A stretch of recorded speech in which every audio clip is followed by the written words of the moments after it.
मूंगफली के पैकेट के लिए। बच्चों के साथ क्या है कि थोड़ा रफ एंड टफ रहना चाहिए, नहीं तो क्या बचपन से ही कमजोरी आ जाएगी इनमें। उनका शरीर क्या है बड़े बड़े जाम हो जाता है, तो ऐसे अपनी 2 उंगली से ग्रिप बनाओ।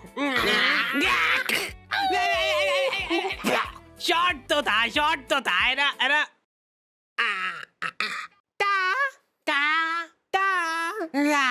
ये फालतू हरकतें छोड़ दो, उनको फिजिकली थोड़ा इन्वॉल्व करो ताकि उनमें चुस्ती और फुर्ती बनी रहे। तैयार है?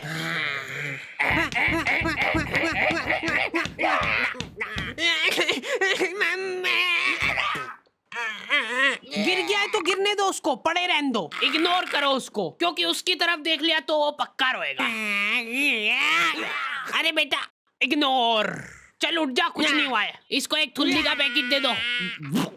रुक इधर बता, थुल्ली बोल के बता पहले। चलो बाय बाय, पहले बोलना सीख के आओ, फिर मिलेगी थुल्ली। ठीक प्रॉफिट।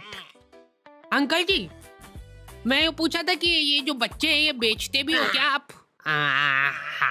नहीं, हमने क्या है कि भाग के शादी कर ली है, अब हमको एक बच्चा चाहिए। हमारी मम्मी ने तो ये बताया था कि एक परी रहती है वो बच्चे बेचती है। वो तो मेरे को आपके यहाँ पे इतने बच्चे दिख गए तो मैंने सोचा कभी आपको पता हो। इनको ऐसा लगता है कि एक परी गली गली घूमती है बीमल के झोले में बच्चे लेके, ताजे बच्चे। हमको गोरा वाला चाहिए, गोरा वाला। खत्म हो गए गोरे वाले तो। लड़की चलेगी क्या? नहीं, लड़का ही चाहिए। ये नाबालिग निब्बा निब्बिया भाग के शादी तो कर लेते हैं, लेकिन इनकी कुछ प्लानिंग ही नहीं है आगे।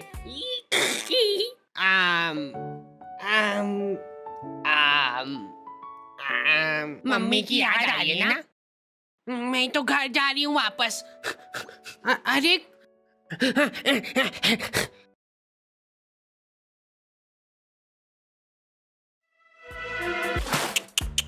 कम से कम अपने माँ बाप की तो सोचनी चाहिए इनको। ये लड़कियां तो क्या है कि इन टाइम पे पलट जाती है। देख लेना, आखिरी में फंसना तो लड़के को ही है। यही मेरे को किडनैप करके ले गया था जबरदस्ती। आधी रात में हमारे घर में घुस के मेरे को उठा के ले गया ये। ले जाओ इसको जल्दी मेरी आंखों के सामने से। चला जाते रहे, डूंगे पे फटके लगाते हैं।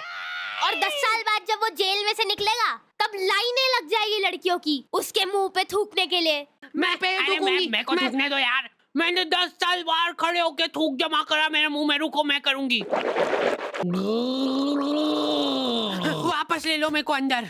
अरे यार, ये थूक का कैसा टेस्ट रहता है? तुम्हारा इन निब्बा निब्बियों की शादी से कुछ लेना देना नहीं है, फिर भी तुम्हारी मम्मी तुमको जलील कर रही है।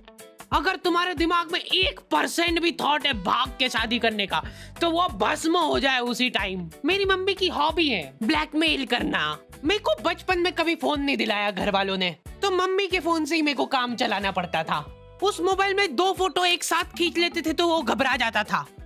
हद से ज्यादा हैंग होता था वो फोन। पर मैंने ये चीज अपनी सक्सेस के बीच में नहीं आन दी। मैंने रिस्क लेके फिर भी लड़कीबाजी करी। तुम्हारा फेवरेट कलर कौन सा है? मम्मी तुम्हारी मुस्कुराहट देख के पहचान लेंगे। टर्की। अभी देखो चैटें चल रही थी हमारी और मम्मी ने आके मेरे से फोन मांग लिया। 2 मिनट बैक। ऐसे टाइम पे हैंग हो गया वो फोन। मेरे को तबीयत से कूटा था मम्मी ने। अब से अगर तूने मेरी बात नहीं मानी तो मैं तो तेरे पापा को बता दूंगी। ब्लैकमेल करने लग गई मम्मी मेरे को। ठीक से लगाया झाड़ू? कैसे लगाई है? गाड़ी की आवाज से पता चल जाता है कि ये पापा आ गए। मम्मी ने पापा के अंदर आने का भी इंतजार नहीं करा। उनका दिमाग उस वजह से खराब हो गया। 10-10 घंटे की नौकरी करके थक हार के घर पे आया हूँ मैं, और ये गेट पे ही चालू हो गई है। मेरे ऊपर निकला वो गुस्सा। फिर मैं पानी वानी लेके गया बढ़िया से, वो पी के रिलैक्स होके फिर कुटाई हुई थी मेरी। इतना कुटाने के बाद मेरे को सीख मिल गई थी, फिर मैं कभी नहीं पकड़ाया। सबसे बड़ी प्रॉब्लम वही थी ना कि फोन हैंग हो जाता है, तो मैं फोन का बैक कवर खोल के चैटे करने लगा। मेरा तो फेवरेट कलर ब्लू है। जैसे ही मम्मी आई फोन मांगने, हैंग हो गया वापस से। लो, बैटरी ही निकाल देता था मैं। खत्म, सबूत खत्म सारे। आंखों के सामने सबूत गायब कर देता था मैं। मम्मी कंफ्यूज हो गई कि ये क्या करा तूने अभी?